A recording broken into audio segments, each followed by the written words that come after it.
نحمده ونصلي على رسوله الكريم اما بعد فاعوذ بالله من الشيطان الرجيم بسم الله الرحمن الرحيم رب اشرح لي صدري ويسر لي امري واحلل عقدة من لساني يفقهوا قولي۔ ناظرین، پروگرام اللہ کے خوبصورت نام کے ساتھ آپ کی خدمت میں حاضر ہیں۔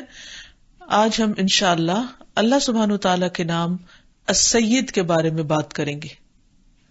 السید کا معنی ہے حقیقی سردار، آقا، مالک۔ سید کا لفظ اردو میں بھی استعمال ہوتا ہے اور عام سرداروں کے لیے بھی استعمال ہوتا ہے، لیکن جب السید استعمال ہوتا ہے تو اس سے مراد اللہ سبحانہ وتعالی ہے۔ عربی زبان میں اس لفظ کے کئی معنی پائے جاتے ہیں۔ سردار، آقا، اور پھر ایسا شخص جو لوگوں کے غصے اور غیظ کو برداشت کرنے کی صلاحیت رکھتا ہو، یعنی جس میں بیسیکلی لیڈرشپ کی کوالٹیز ہوں۔ لیکن اللہ سبحانہ وتعالی حقیقی معنوں میں سب کے مالک، آقا اور سردار ہیں۔ وہ اکیلے ہی تمام مخلوقات کے تمام امور کے مالک ہیں، ہر چیز کا اختیار انہی کے پاس ہے اور باقی سب اس کے عاجز بندے ہیں۔ تو اللہ سبحانہ وتعالی کو جب ہم السید کہتے ہیں تو پھر ہمارے ذہن میں یہ ہونا چاہیے کہ پوری کائنات اور پوری مخلوق ان کے تابع ہے اور ہر چیز ان کی ملکیت ہے، جس میں انسان، حیوان، جمادات، نباتات، زمین و آسمان سے لے کر کی تمام چیزیں، اور یہ تمام چیزیں اللہ تعالی کے حکم کے مطابق بھی چل رہی ہیں۔ دنیا میں جب کوئی انسان سردار بنایا جاتا ہے یا اس کو سردار سمجھا جاتا ہے تو اس میں ضروری نہیں ہوتا کہ اس کی ساری باتیں بھی مانی جائیں یا پھر اس کا حکم بھی چلے، لیکن اللہ سبحانہ وتعالی کا حکم ہر چیز پر چلتا ہے۔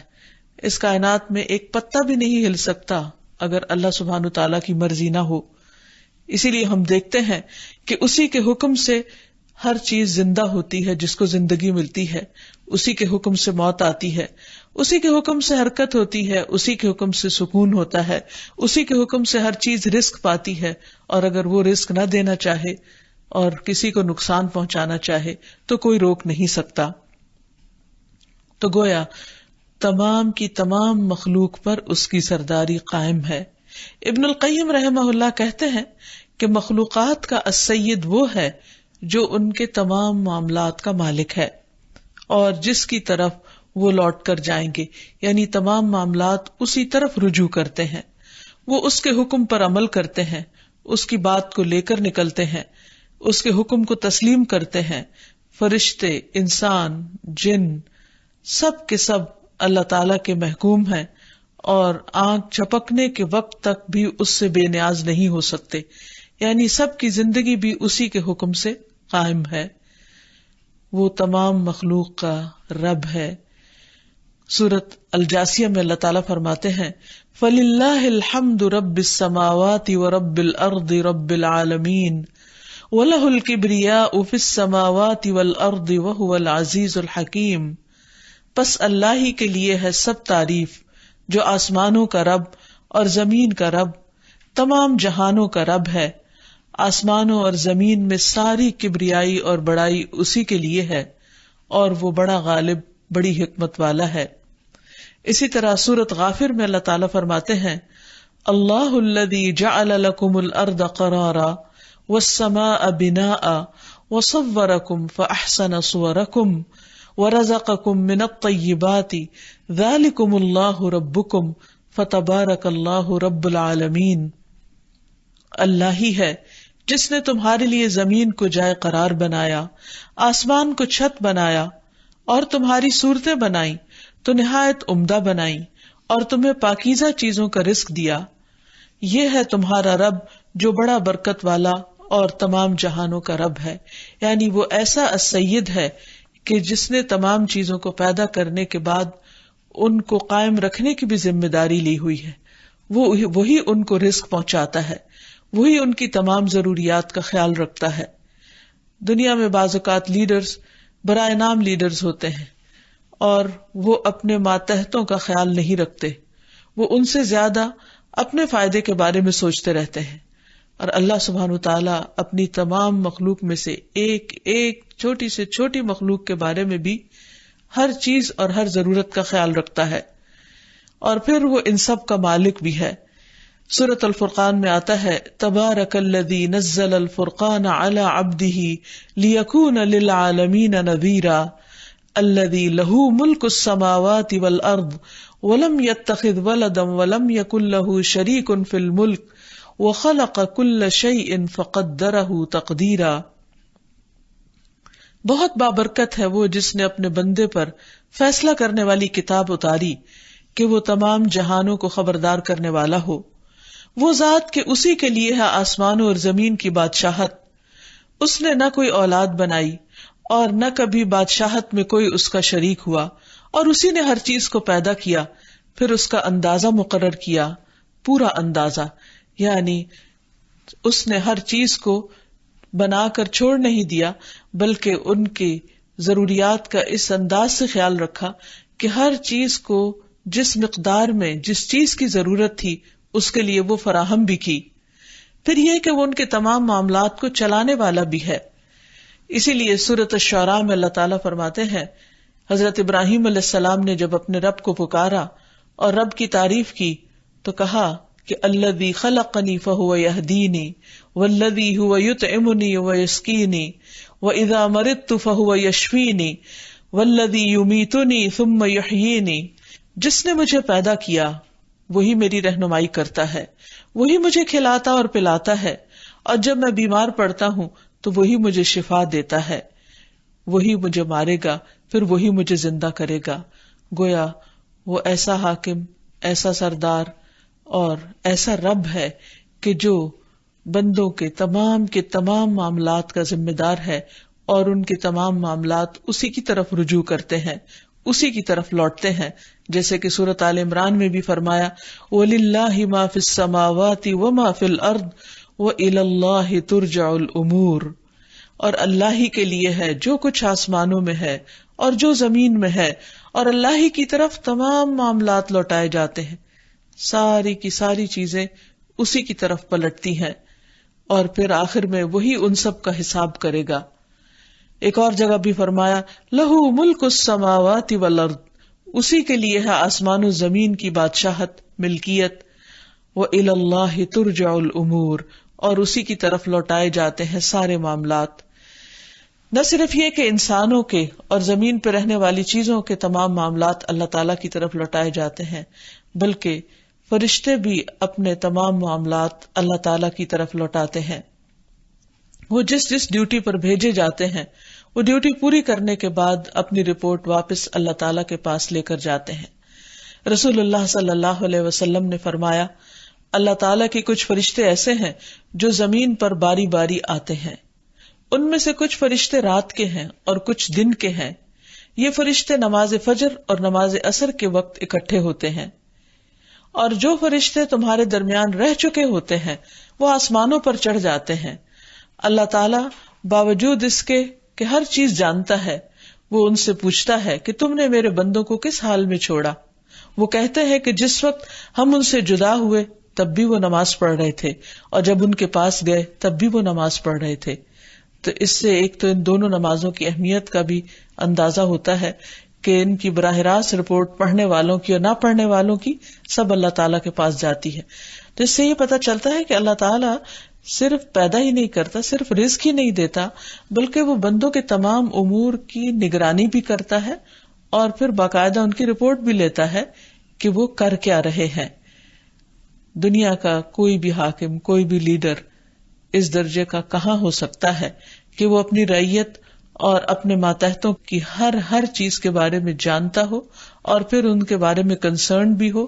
اور پھر ان کے معاملات کی اصلاح کرنے والا بھی ہو۔ پھر یہ بھی یاد رہے کہ پوری کائنات پر اسی کا حکم چلتا ہے۔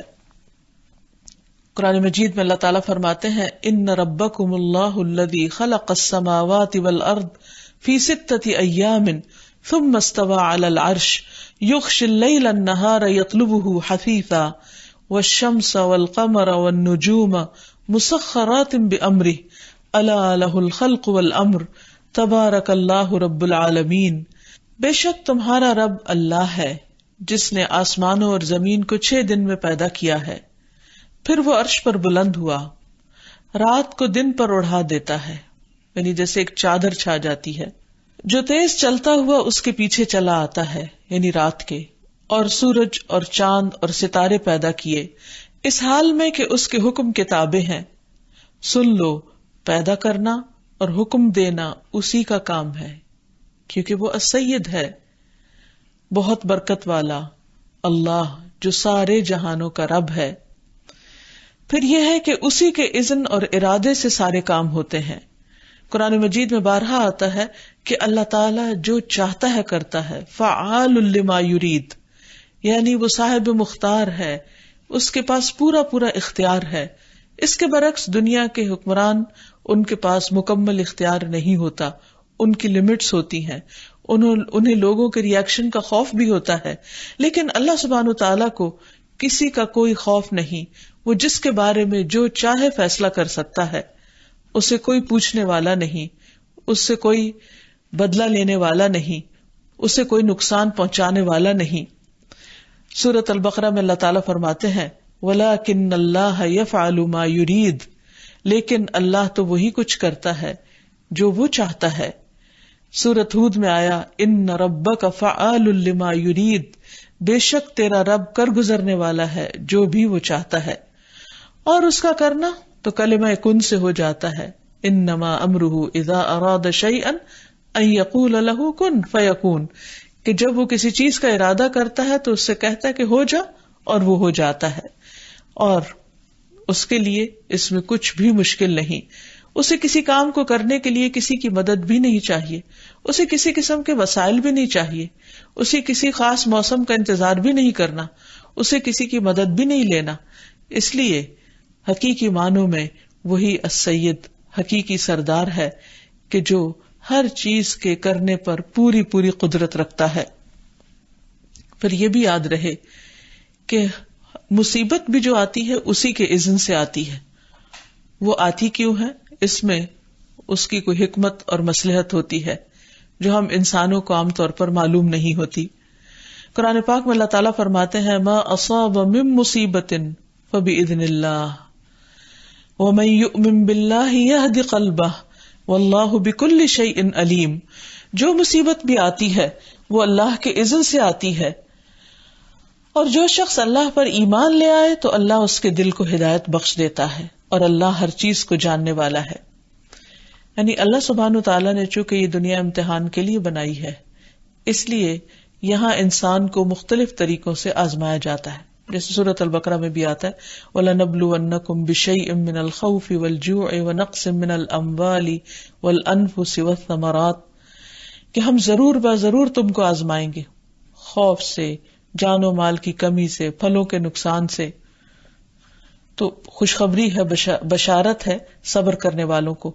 یعنی اللہ تعالیٰ نے پہلے ہی بتا دیا کہ تم پر امتحان آئیں گے، مشکلات آئیں گی، مصیبتیں آئیں گی۔ کیوں؟ اس لیے کہ ٹیسٹ ہے دنیا، امتحان کی جگہ ہے دنیا، ہر ایک کی آزمائش ہے یہاں پر۔ اور کس چیز کی آزمائش؟ کہ مختلف طرح کے حالات میں انسان کس طرح کے کام کرتا ہے، کیا وہ اللہ تعالیٰ کے فیصلوں پر راضی رہتا ہے یا نہیں۔ تو بہرحال جو کچھ بھی ہوتا ہے اس کائنات میں اس کے اذن سے ہوتا ہے، حتیٰ کہ مصیبت اور تکلیف بھی جب آتی ہے تو اسی کی اجازت سے آتی ہے یا اسی کے بھیجنے سے آتی ہے۔ اور اس کے بارے میں اللہ سبحانہ تعالیٰ فرماتے ہیں کہ جو اللہ پر ایمان لے آتا ہے، اعتماد کرتا ہے، اللہ سبحانہ تعالیٰ اس کے دل کو ہدایت دے دیتے ہیں، یعنی وہ تکلیف کے وقت بھی پوری طرح اطمینان میں ہوتا ہے، وہ مشکل وقت میں بھی اللہ تعالیٰ پر اعتماد کرتا ہے، بھروسہ کرتا ہے، اور بندے کے اس حال کو بھی اللہ تعالیٰ خوب جانتا ہے، اور پھر آخرت میں اسی کے مطابق اس کو جزا بھی دے گا۔ اسی لیے انما یوفی الصابرون اجرہم بغیر حساب، کہ صبر کرنے والوں کو ان کا اجر بے حساب دیا جائے گا۔ پھر زندگی اور موت پر بھی اسی کا اختیار ہے، جب تک وہ جس کے لیے چاہتا ہے کہ اس کو زندہ رکھے وہ زندہ رہتا ہے، وہ انسان ہو یا حیوان ہو، اور جب جس کو چاہتا ہے موت دے دیتا ہے۔ بعض اوقات بغیر کسی بیماری کے بھی موت آ جاتی، بغیر کسی وجہ اور بغیر کسی حادثے کے بھی موت آ جاتی، کیونکہ موت اللہ کے اختیار میں ہے، وہ صاحب اختیار بادشاہ ہے۔ سورۃ آل عمران میں اللہ تعالیٰ فرماتے ہیں وَمَا كَانَ لِنَفْسٍ أَن تَمُوتَ إِلَّا بِإِذْنِ اللَّهِ، کوئی شخص اللہ کے اذن کے بغیر کبھی نہیں مر سکتا، موت کا وقت لکھا ہوا ہے، کتاب مؤجلہ۔ اسی لیے ہم دیکھتے ہیں کہ بعض لوگ بڑے بڑے حادثات میں سے بھی بچ نکلتے ہیں کیونکہ ابھی ان کی موت کا وقت نہیں آیا ہوتا۔ ایک اور جگہ پر فرمایا قُلْ مَن يَرْزُقُكُم مِّنَ السَّمَاءِ وَالْأَرْضِ أَمَّن يَمْلِكُ السَّمْعَ وَالْأَبْصَارَ وَمَن يُخْرِجُ الْحَيَّ مِنَ الْمَيِّتِ وَيُخْرِجُ الْمَيِّتَ مِنَ الْحَيِّ وَمَن يُدَبِّرُ الْأَمْرَ فَسَيَقُولُونَ اللَّهُ فَقُلْ أَفَلَا تَتَّقُونَ، کہہ دیجئے کون ہے جو تمہیں آسمان اور زمین سے رزق دیتا ہے، کون ہے جو کانوں اور آنکھوں کا مالک ہے، کون زندہ کو مردہ سے نکالتا ہے اور مردہ کو زندہ سے نکالتا ہے، کون ہے جو ہر کام کی تدبیر کرتا ہے، تو ضرور کہیں گے کہ اللہ۔ تو کہہ دیجئے کیا پھر تم ڈرتے نہیں ہو کہ اگر تمہیں سمجھ میں آتا ہے کہ سارے کام اللہ ہی کے ہیں تو پھر اسے مالک، رب اور الہ ماننے میں آخر کیا مشکل ہے؟ جب سب کچھ کر رہا ہے وہی، تو پھر اسی کے گن گاؤ، کسی اور کی طرف کیوں متوجہ ہوتے ہو؟ اور حقیقت میں دیکھا جائے تو پوری کائنات، پوری مخلوق اس کے آگے جھکی ہوئی ہے، ایک ایک چیز اس کے حکم کے مطابق چل رہی ہے۔ ارشاد باری تعالیٰ ہے اولم یروا الی ما خلق اللہ من شیء یتفیأ ظلالہ عن الیمین والشمائل سجدا للہ وہم داخرون وللہ یسجد ما فی السماوات وما فی الارض من دابۃ والملائکۃ وہم لا یستکبرون یخافون ربہم من فوقہم ویفعلون ما یؤمرون۔ کیا ان لوگوں نے اللہ کی پیدا کردہ اشیاء میں سے کسی چیز کو بھی نہیں دیکھا کہ اس کا سایہ کیسے دائیں سے بائیں، بائیں سے دائیں اللہ کے سامنے سجدہ کرتے ہوئے ڈلتا رہتا ہے؟ گویا سایہ بھی اللہ کے حکم کے تابع ہے اور وہ بھی اللہ کے آگے جھکا ہوا ہے، اور یہ سب چیزیں انتہائی عجز کا اظہار کر رہی ہیں، یعنی اللہ کے آگے عاجزی کا اظہار کر رہی ہیں۔ آسمان و زمین میں جتنی جاندار مخلوق ہے اور فرشتے بھی، سب اس کے آگے سجدہ ریز ہیں، سب اللہ کے آگے جھکے ہوئے ہیں، کبھی تکبر نہیں کرتے، وہ اپنے رب سے ڈرتے رہتے ہیں جو ان کے اوپر ہے، اور وہی کام کرتے ہیں جو انہیں حکم دیا جاتا ہے۔ اسی طرح ہم دیکھتے ہیں کہ ان سایوں کے علاوہ اور فرشتوں اور انسانوں کے علاوہ جو اللہ کے آگے جھکتے ہیں، تو سورج کا خاص طور پر حدیث میں ذکر آتا ہے کہ ہر روز وہ ایک خاص مقام سے طلوع ہونے سے پہلے اللہ تعالیٰ سے اجازت لیتا ہے، اور جب اس کو اجازت ملتی ہے تو پھر وہ طلوع ہوتا ہے، اور ہر روز اسی طرح وہ اپنا سرکل مکمل کرتا ہے اور پھر اللہ کے اذن سے دوبارہ طلوع ہوتا ہے، اور جب اس کو اذن نہیں ملے گا تو پھر اسے کہا جائے گا کہ تم مغرب سے طلوع ہو جاؤ۔ تو بہرحال بظاہر دیکھنے میں وہ چیزیں جو خاموشی سے اپنا کام کرتی چلی جا رہی ہیں، یوں لگتا ہے کہ جیسے ہر چیز ایک روٹین میں ہے، ایک قاعدے میں بندھی ہوئی ہے، لیکن اصل اس کی حقیقت یہ ہے کہ یہ سب کچھ اپنے اصل مالک کے حکم کے تحت چل رہی ہے، اور جب تک وہ چاہے گا یہ تمام چیزیں قائم رہیں گی، اور جب وہ چاہے گا یہ سب کچھ ختم ہو جائے گا۔ پھر اسی طرح ہم دیکھتے ہیں کہ فرشتے اللہ سبحانہ وتعالیٰ کے فیصلوں کے آگے جھکے ہوئے ہیں، اور انہیں جو حکم ملتا ہے فوراً بجا لاتے ہیں۔ یفعلون ما یؤمرون، وہی کرتے ہیں جو وہ حکم دیے جاتے ہیں، اور کرنے کے لیے ایک دوسرے سے آگے دوڑتے ہیں۔ فالسابقات سبقا، دوڑ دوڑ کر اللہ سبحانہ وتعالیٰ کے احکامات کو بجا لاتے ہیں۔ رسول اللہ صلی اللہ علیہ وسلم نے فرمایا، میں اسراء والی رات فرشتوں کے پاس سے گزرا اور جبریل علیہ السلام کو دیکھا کہ اللہ کے خوف کی وجہ سے بسیدہ پرانے ٹاٹ کی طرح لگ رہے تھے، یعنی بالکل سکڑے ہوئے اور بالکل دبے ہوئے، ایک طرح سے خوف زدہ۔ حالانکہ جاندار مخلوقات میں سے فرشتوں کے جو سردار ہیں اور جن کی بہت عزت ہے، ایک خاص تقرب کا مقام ہے اللہ تعالیٰ کے ہاں، لیکن اس کے باوجود وہ اللہ سبحانہ تعالیٰ کی عظمت کے آگے جھکنے کو پسند کرتے ہیں اور جھکے رہتے ہیں۔ اسی طرح دوسرے فرشتوں کے بارے میں بھی حدیث میں آتا ہے، رسول اللہ صلی اللہ علیہ وسلم نے فرمایا کہ جب اللہ تعالیٰ آسمان میں کوئی فیصلہ فرماتا ہے تو ملائکہ عاجزی سے اپنے پر مارنے لگتے ہیں، جیسا کہ اللہ تعالیٰ کے اس ارشاد میں ہے کسلسلتی علی صفوان، جیسے کسی صاف چکنے پتھر پر زنجیر کے مارنے سے آواز پیدا ہوتی ہے، یعنی ان کی پھڑپڑاہٹ کی آواز بھی آتی ہے۔ اللہ تعالیٰ کا حکم ختم ہوتا ہے تو پھر ایک دوسرے سے کنفرم بھی کرتے ہیں کہ اللہ تعالیٰ نے کیا فرمایا، اور پھر فوراً ہی حکم بجا لانے کے لیے دوڑ پڑتے ہیں۔ پھر اسی طرح رسول اللہ صلی اللہ علیہ وسلم نے فرمایا کہ ایک آدمی نے الحمدللہ کثیرا کہا، اس کلمے کو لکھنا فرشتے پہ بہت بھاری ہو گیا۔ اس نے اللہ تعالیٰ کی طرف رجوع کیا کہ یا رب اب میں اس کو کس طرح لکھوں، یعنی یہ تو بہت ہی وزنی کلمہ ہے، یعنی ویسے تو ہم الحمدللہ کہتے ہیں نا، تو اس نے کہا الحمدللہ کثیرا، اللہ کی تعریف بہت ہی زیادہ۔ تو اللہ سبحانہ تعالیٰ نے فرمایا کہ جس طرح میرے بندے نے کثیرا کہا ہے بس اسی طرح لکھ لو۔ پھر اسی طرح ابو ہریرہ نے بیان کیا کہ ملک الموت آدمی کی شکل میں جب موسیٰ علیہ السلام کے پاس بھیجے گئے، وہ آئے تو موسیٰ علیہ السلام نے ان کو زور کا تمانچہ مارا جس سے ان کی آنکھ پھوٹ گئی، تو وہ دوبارہ اللہ سبحانہ تعالیٰ کے حضور پہنچے اور اللہ تعالیٰ نے ان کی آنکھ درست کر دی اور کہا کہ آپ نے مجھے ایک ایسے بندے کی طرف بھیجا ہے وہ جو مرنا نہیں چاہتا۔ تو بہرحال اللہ تعالیٰ نے ان سے کہا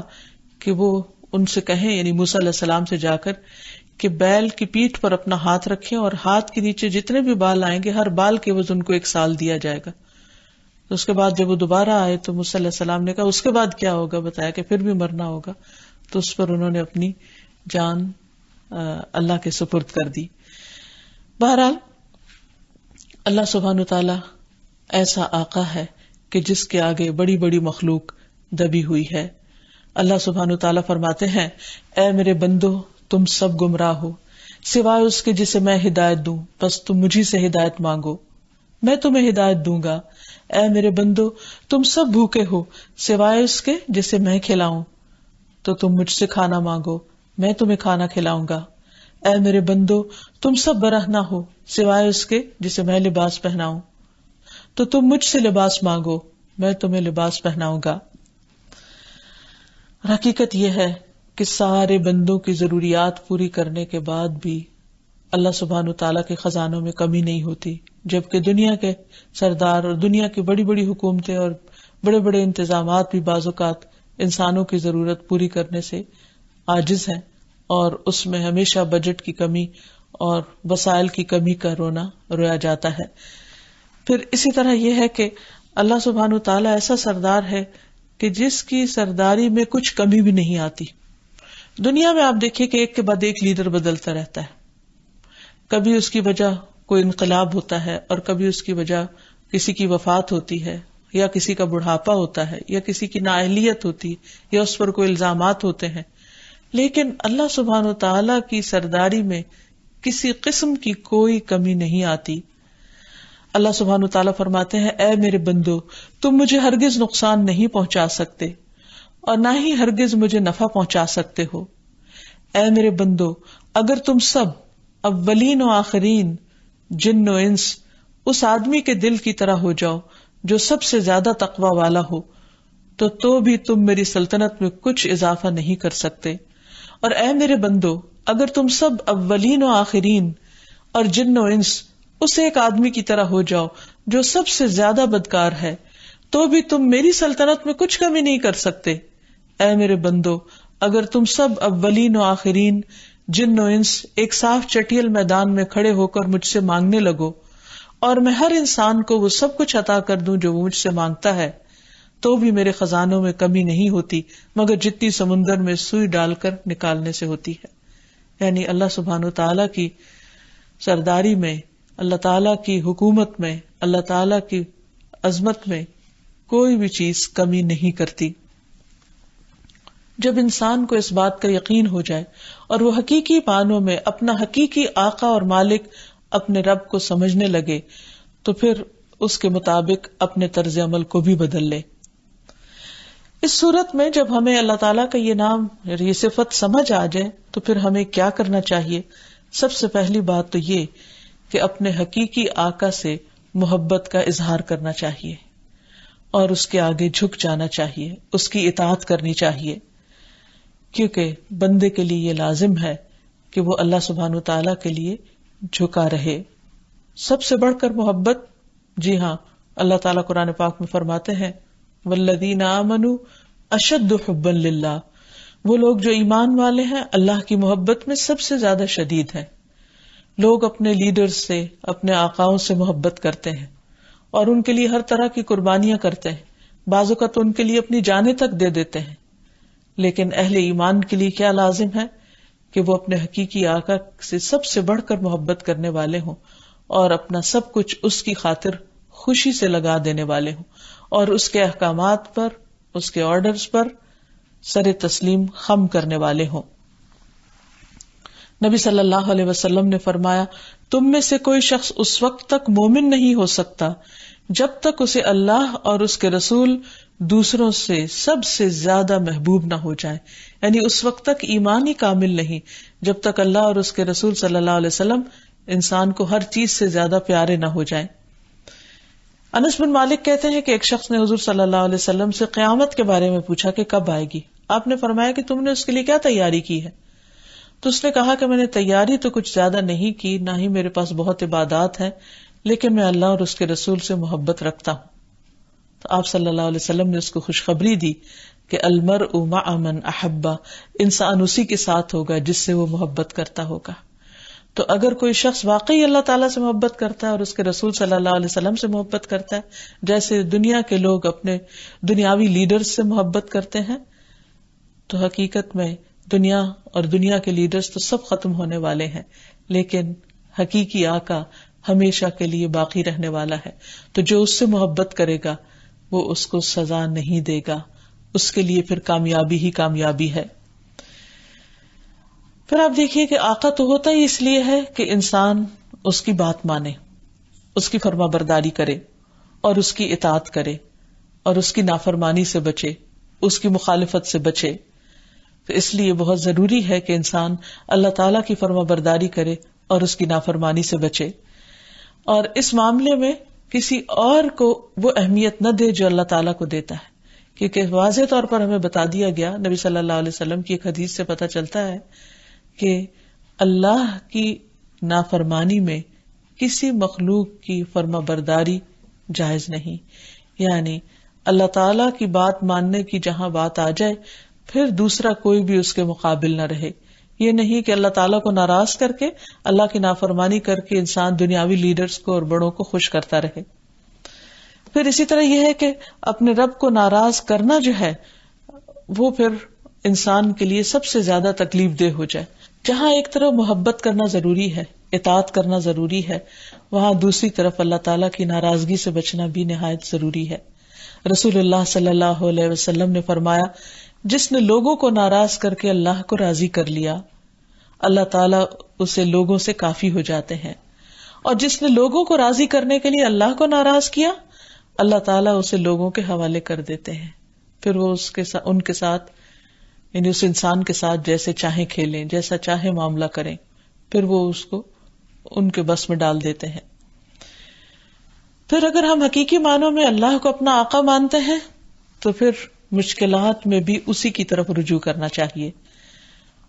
کیونکہ انسان کی یہ کمزوری ہوتی ہے کہ مجبوری کی حالت میں، بے بسی کی حالت میں وہ اپنے سے زیادہ طاقتور کی طرف رجوع کرتا ہے،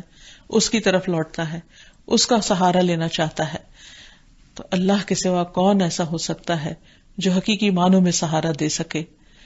دنیا میں بھی لوگ جب مشکل وقت آتا ہے تو اپنے لیڈرز اور اپنے بڑوں کی طرف دیکھتے ہیں، لیکن بندہ مومن اپنے رب کی طرف دیکھنے والا ہوتا ہے اور وہ کمزور سہاروں پر بھروسہ نہیں کرتا، کیونکہ کمزور سہاروں کی مثال تو قرآن مجید میں مکڑی کے جالے سے دی گئی ہے کہ اگر کوئی اس جالے کا سہارا لے گا تو کہاں پہنچے گا۔ پھر اسی طرح یہ ہے کہ تمام بندے اللہ کے غلام ہیں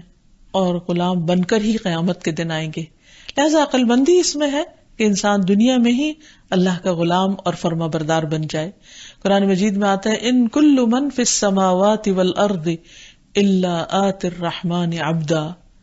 آسمان و زمین میں جو کچھ بھی ہے وہ سب رحمان کے حضور غلام بن کر آئیں گے۔ پھر اسی طرح یہ بات بھی یاد رہے کہ انسان اگر اللہ سبحانہ وتعالیٰ کو اپنا آقا مانتا ہے، اپنا رب مانتا ہے، اپنا سردار مانتا ہے، تو اس کا یہ مطلب نہیں کہ انسان بندوں کو یا بندوں میں سے جو اس کے اوپر امیر بنائے جاتے ہیں یا ذمہ دار بنائے جاتے ہیں یا ان کے دنیاوی امور کے مالک ہوتے ہیں، ان کا احترام نہ کرے یا ان کی بات نہ مانے یا ان کی بڑائی کو قبول نہ کرے. ہمیشہ اللہ سبحانہ وتعالیٰ کو سب سے اوپر رکھے، لیکن اللہ تعالیٰ نے بندوں میں سے بھی جس کا مقام بڑا رکھا ہے ان کی بڑائی کو تسلیم کرنے میں ہی انسان کی عظمت ہے، اور ان کو بھی سید کہہ کے پکارنے میں کوئی حرج نہیں. جب اللہ سبحانہ وتعالیٰ کے لیے صفت استعمال ہوگی تو السید ہوگی، لیکن بندوں کے لیے صرف سید کہا جا سکتا ہے. پھر اسی طرح ہمارا دین ہمیں یہ سکھاتا ہے کہ بندوں میں سے جو بڑے ہوں ان کی عزت کی جائے. ابو سعید خدری سے روایت ہے کہ بنو قریظہ نے جب سعد بن معاذ کا فیصلہ قبول کرنے پر اتفاق کیا تو نبی صلی اللہ علیہ وسلم نے حضرت سعد کو بلوایا. وہ ایک سفید گدھے پر سوار ہو کر آئے تو آپ نے فرمایا اپنے سردار کی طرف یا اپنے بہترین شخص کی طرف بڑھو، یعنی اٹھو اور اس کا استقبال کرو. تو وہ آئے حتیٰ کہ رسول اللہ صلی اللہ علیہ وسلم کے پاس بیٹھ گئے. تو اس سے کیا پتہ چلتا ہے کہ جو بندہ اللہ کو اپنا آقا مانتا ہے وہ بندوں کو بھی ان کا مقام دیتا ہے. پھر اسی طرح اس بات سے بھی ہمیں روکا گیا ہے کہ ہم اپنے لیڈرز یا اپنے بڑوں کو ذلیل کریں. زیاد بن کسیب کہتے ہیں کہ میں ابو بکرہ کے ساتھ ابن عامر کے ممبر کے نیچے بیٹھا ہوا تھا اور وہ خطبہ دے رہا تھا. اس کے جسم پر باریک کپڑے تھے. ابو بلال کہنے لگے دیکھو ہمارا امیر نافرمانوں جیسے کپڑے پہنتا ہے. ابو بکرہ نے فرمایا خاموش ہو جاؤ، میں نے رسول اللہ صلی اللہ علیہ وسلم کو یہ فرماتے ہوئے سنا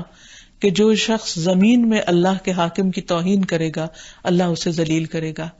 یعنی جس کو اللہ سبحانہ وتعالیٰ نے کوئی مرتبہ اور مقام دیا ہے تو چھوٹی چھوٹی باتوں پر اس کے پیچھے نہیں پڑ جانا چاہیے، کیونکہ احترام بھی ایک لڑی کی طرح ہوتا ہے جس میں جو مختلف دانوں کے ساتھ پروئی گئی ہوتی ہے. اگر اس میں سے ایک دانہ توڑ دیا جائے تو باقی بھی نکلنا شروع ہو جاتے ہیں. جب ایک شخص اٹھ کر اپنے لیڈرز کے بارے میں بری باتیں کرنے لگتا ہے تو دوسرے لوگ بھی ساتھ شریک ہو جاتے ہیں اور اس طرح ہر طرف فساد ہی فساد پھیل جاتا ہے. لیکن یہ یاد رہے کہ دنیا کے لیڈرز کی اطاعت صرف معروف چیزوں میں ہوگی، منکر میں نہیں ہوگی،